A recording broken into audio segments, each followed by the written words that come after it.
આજે સવારના પોરમાં નીકળ્યો તો ઘરેથી નીકળ્યો તો પોલીસની ટ્રાફિક દુનિયાની હતી હો ભાઈ આજે. પણ હું હતું એ ખબર નહોતી, તો એ રસ્તા વચ્ચે જોતો જતો હતો કે કોણ આવે છે.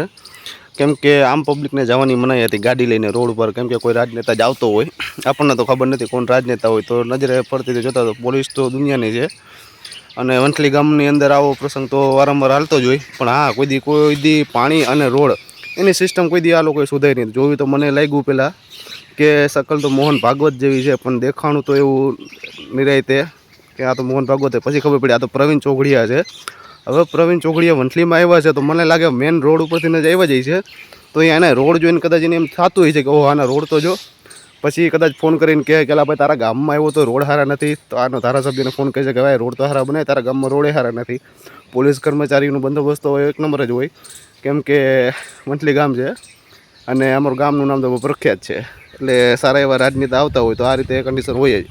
હવે કદાચ પાછા જાહે અને કદાચ જોહે ઓહો વંથલી ગામના રોડ સારા નથી, પણ એના ધારાસભ્યો તો બહુ મસ્ત છે અને એના કાર્યકર્તા તો એના કરતાં બહુ વધારે મસ્ત છે.